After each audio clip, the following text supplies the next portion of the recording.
Today we are going to discuss about an experiment where we are going to split the cells, okay, into two flasks or more than two flasks based on the cell density that we are going to isolate or cut. Okay, so we are going to perform the experiment called as cell passaging, wherein in this experiment we are going to use an enzyme called as trypsin as a disturbing agent. Okay, so why should we do cell passaging?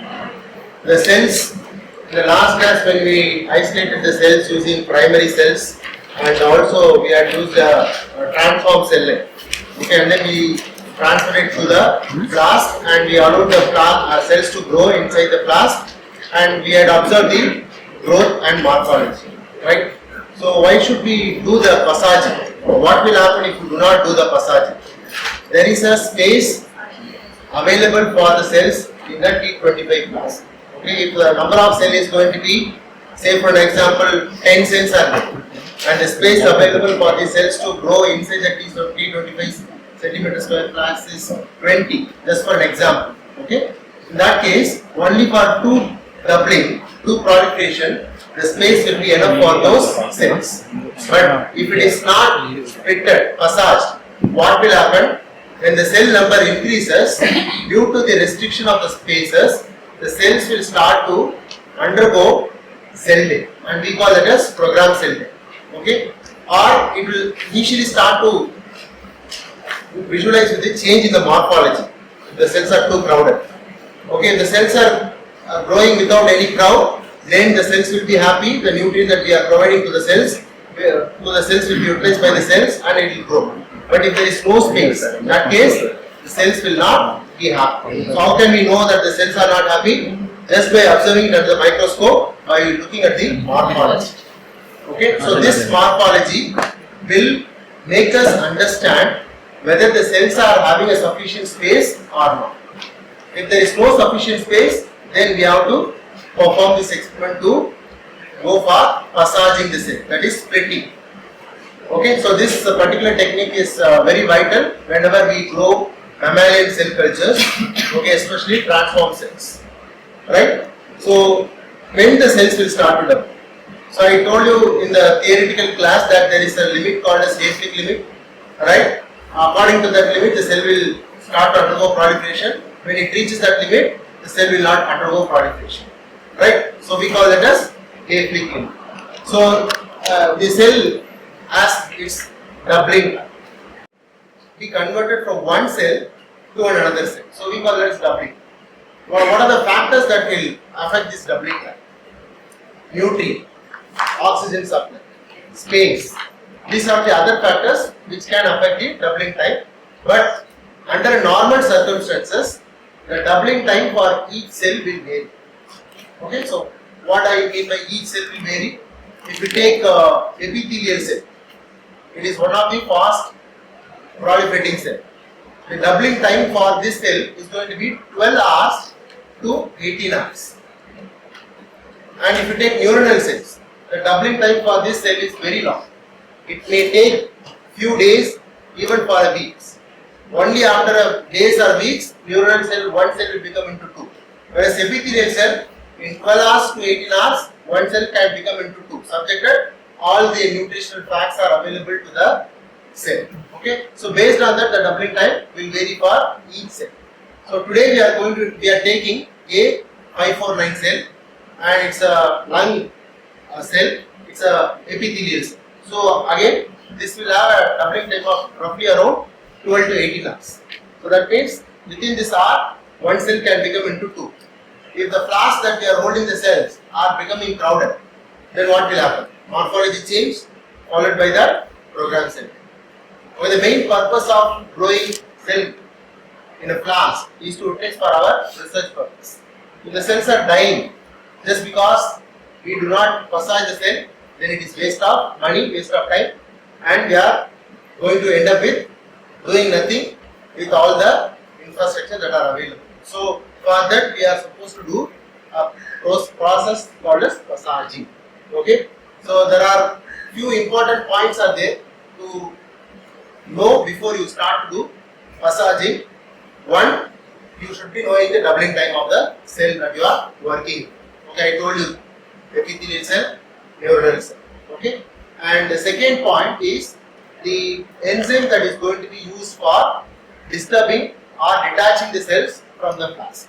So when you add the cells to the flask substratum is going to be occupied with the, okay, so we call it as cell addition molecules. Okay, so what are the cell addition molecules that are responsible for attaching the cells to the substratum? Cathephrins. Okay, it's a common cell addition molecule that will be secreted by the cell. With the help of that, the cell will start to attach to the substratum. So we are going to use a trypsin. It's an enzyme, serine proteases. Okay, and these enzymes will cleave lysine or arginine. These two amino acids are there. So in between this enzyme is going to make it cleave, and because of this cleaving, the cell addition molecules is going to undergo a break. So when the cell addition molecules start to disturb, so the cells will disturb from the dismantle from the flask surface. Okay, so we call that as attachment phase. Okay, so the trypsin is going to be used for today's experiment, and this enzyme is going to help us in making sure that all the cells are detached from the substratum of the flask. Right? So when I say enzymes, it will have its optimum pH, optimum temperature. Optimum temperature is going to be 37. Optimum pH is going to be between 7.6 to 8. And that is the reason why it is advised, if you are using trypsin for self-massaging, you should have phenol red indicator for a pH change. Okay, if the solution becomes too yellow, that means it is very acidic. If it is becoming too pinkish, it is alkaline. So you should use a phenol red pH indicator so that you know what is the pH of the solution that we are going to use. Advisable pH is between 7.6 to 8. Okay, and temperature is going to be 37 degree Celsius. Okay, so today's experiment is very simple. Our aim is to detach the cell which are attached to the flask. Why should we detach the cell? Because of the cell density had increased. Okay, what will happen if you do not detach the cell and grow the cell? Morphology change because of no space availability. Followed by that, after morphology change, the cells will start to undergo PCD, programmed cell death, which is also called as apoptosis. Okay, so procedure for today's experiment is we will be provided with 325 cm flask or a 6-well plate. Okay, both the 6-well plate and T25 flask is made up of plastic. So what we are going to do, it is already having a cells attached to the substrate. Okay, so now what we are going to do, once you are provided with the cells along with the media, we are supposed to aspirate the media, discard the media, and we are going to add PBS to it. Why we have to add PBS? We have to wash the cells. Okay, why should we wash the cells? In the previous experiment we had prepared media, right? I told you complete growth media, which contains serum. Okay, and serum contains alpha-1 antitrypsin, an inhibitor. We are going to use trypsin for activating the disintegration of cathephrins. But if serum present in the media is still there with the cells, then it will inhibit the serum trypsin that we are adding to the cells. So to avoid that, we are first supposed to wash the cells with PBS. Okay, 1 or 2 ml you are just going to add, fill the flask or 6-well plate, aspirate the PBS and discard. So the main purpose of doing this wash is to remove the serum that is already present in the media. What will happen if a trace amount of serum is there? Whatever trypsin that we are going to add will become inactive. Okay, so to avoid that, we are washing out the cells with PBS. So once you wash the cells with PBS, we are going to add 200 microliters of trypsin to the flask or bed. After you add 200 microliters of trypsin, we are going to split the plate and the 6-well plate. So what is the concentration of trypsin? The trypsin that we are going to use is going to be of 0.25%. Okay, so 0.25% of trypsin is going to be used for today's experiment, and along with trypsin we also have something called as EDT. What is EDTA? It's a chelate. Okay, what it can chelate? Ions. What ions? Calcium, magnesium. Okay, so why should we use EDTA along with trypsin? I told you that cell adhesion molecules, cathedrins, requires for its prim attachment, it requires calcium and magnesium. Okay, if you use EDTA, what will happen? The EDTA will chelate the calcium and magnesium from the cell adhesion molecule, so that the cell adhesion molecules will become weak.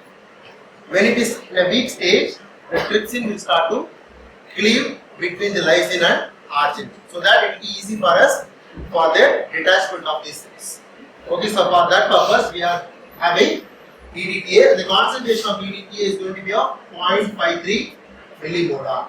Okay, so all these both are going to be in the form of trypsin EDTA solution. Okay, so of which 200 microliters is what we are going to take, add to the cells, gently swill it so that the trypsin will start to spread throughout the cells, and the EDTA present in the trypsin EDTA will chelate calcium and magnesium ions from the cell adhesion molecule and make the detachment easy for the trypsin to act on. So then we are going to keep the plate in 37-degree incubator. We are going to wait for 5 minutes. It depends upon the cell type. Okay, if it is a cell like HT29, same epithelial cell, but it will attach to the substratum very firmly. That will take more than 5 minutes. A549, usually we used to incubate it only for 3 to 5 minutes incubation. So at the end of 3 to 5 minutes incubation, we are going to add medium, complete growth medium to this flask or bins. Okay, why should we add this complete growth medium to flask or cells? If you prolong the incubation, the trypsin will start to cleave the amino acid, okay, of the cell adhesion molecule. But if you prolong this incubation, it will also start to act on the cell membrane. So if you leave it for a long period of time, the cells will start to undergo disintegration. But usually, trypsin is not going to be harsh for the cell. That is one of the reasons why most of the mammalian cell culture using during the passage experiment will use trypsin. Okay, it is not a harsh enzyme. Okay, most of the mammalian cells can withstand this enzyme, but at a specific incubation time. Okay, we should keep that in your mind. Okay, so that is one important reason why we are using trypsin. So at the end of 5 minutes incubation, we are going to take the plate or a well plate or a flask, and we are going to add 2 to 3 ml of complete growth medium to the flask. Why? The growth medium contains alpha 1 antitrypsin, trypsin inhibitor. So that will start to inhibit the trypsin. Because why should we inhibit the trypsin after 5 minutes incubation? By this time, the detachment would have already been initiated. So for that purpose, we are adding the complete growth media to the wells. So once you add this growth media to the well, we are going to gently resuspend the cells. Okay, when you do the resuspension, the detached cells will be in a single cell formation. Okay, so now we are, before you start the experiment, you have to observe it under the microscope about the morphology of the cell, and after the cell passaging, that means after the trypsin digestion, when you observe it under the microscope, all the cells will be in a spherical structure.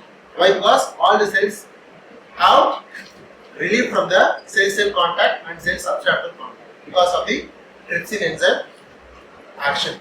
Okay, so at the end of that, we are going to take the medium and then we are going to spin it at 2000 rpm for 5 minutes, so that we will get a pellet. Depending upon the size of the pellet, we may decide whether this has to be converted from 1 flask to 2 flasks. So we call it as 1:2. That means 1 flask is going to be converted into 2 flasks, 2 number of flasks. Okay, depending upon the density of the cell, we can do 1:2 or 1:3 or 1:4. Okay, that means 1 flask cells is converted into 2 flasks, 3 flasks, 4 flasks. What is the reason behind this conversion? The amount of cell, how much amount of cells that we are going to get after the centrifugation, we can decide whether we are going to go for 1:2, 1:3 or 1:4 ratio. Okay, and then we are going to add the medium to the respective flask, and we are going to keep the cells back into the CO2 incubator for the further growth of the cells. Okay, so this is what we are going to do. Procedure wise, it is very simple. You are going to provide it with 70 to 80% confluence. We call it as confluence. Okay, so confluence is the terminology that we use for cell culture. That means the percentage of cells that are attached to the substratum of the flask. 80% means there is only 20% vacancy. 90% confluence means 90% percentage of the space of the flask is occupied with the cells, attached cells. Only 10% is remaining. Okay, so you are supposed to do the passaging when the cell reaches 70 to 80%. You should not prolong it to 90%. If you prolong it to 90%, the cells may have change in the morphology or the cells may have started undergoing programmed cell death. So before that, we are supposed to do the passaging. So 70 to 80% flask or well is going to be provided to you. You are going to aspirate the medium, discard it, wash the medium with PPS. I told you why we need to wash it. Remove the pepsin inhibitor that is present in the medium. Then we are going to add 200 microliters of pepsin EDTA solution. Make sure that the 200 microliter solution is completely spreaded with the entire space of the flask or well. Okay, you should make sure that. Okay, once you make sure that, you are going to take this flask, incubate it at 37 degree for 3 to 5 minutes. At the end of 5 minutes, you are going to take the flask and you are going to observe the morphology under phase contrast microscope. If it is disintegrated, if the cells are becoming disintegrated, you tend to see the morphology of the cell as spherical structure. Okay, before that, it will be in a fibroblast stage, fibroblast structure.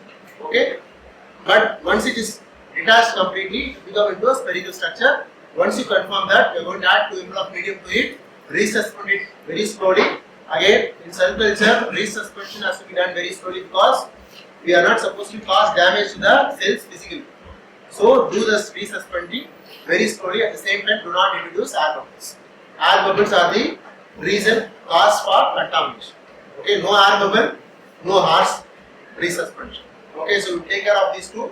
We will not have any contamination problem. Okay, so now after the resuspension, we are going to transfer it to the Falcon tube, centrifuge it, discard the supernatant, and based on the pellet size, we are going to split this into 1:2 or 1:3 or 1:2.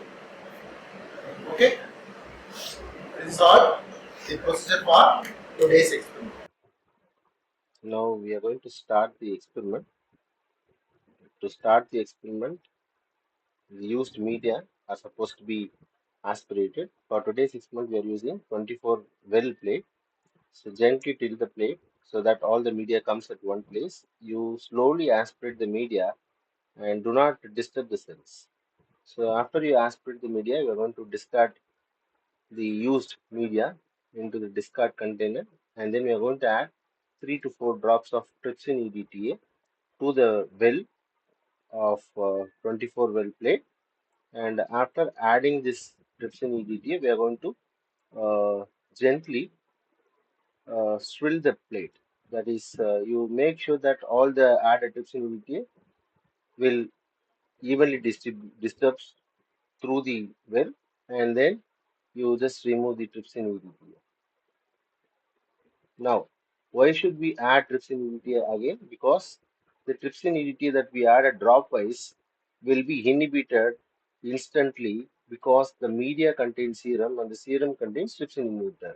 As I told you in the explanation video of my practical lecture. Now, when you add this trypsin to the cells which are having the used up media, the added trypsin will be automatically inhibited. So, in order to remove the trypsin inhibitor from the media, we just add 2 to 3 drops of trypsin EDTA and then we aspirate the trypsin EDTA and then discard. Now, when we are adding 200 microliters of trypsin EDTA, now this trypsin EDTA will completely detach the cell, and once the cells are detached from the well, we are going to observe it through the microscope, and you can see that these cells will be looking like a spherical structure. Individual cells, if the cells are attached to the well, this will look like a fibroblast like structure, but since it is detached, it will look like a spherical like structure of a cell. And this is the confirmation that all the cells have been detached. Once you confirm this, we are going to take the cells and then we're going to put it into 15 ml Falcon tube, and then we are going to centrifuge it. And after centrifugation, we just discard the media, and then we are going to add 1 ml of fresh media, and then we are going to resuspend it. So resuspension has to be done very carefully so that you don't disturb the cell. And after it is suspended, we can take the cells and put it in a new flask, and we can label the cells with the passage number, date of the passage, and the type of the cells. And after we label the cells properly in the flask, we are going to keep the flask at 37-degree incubator for 24 hours, and we are going to observe the cells after 24 hours of incubation.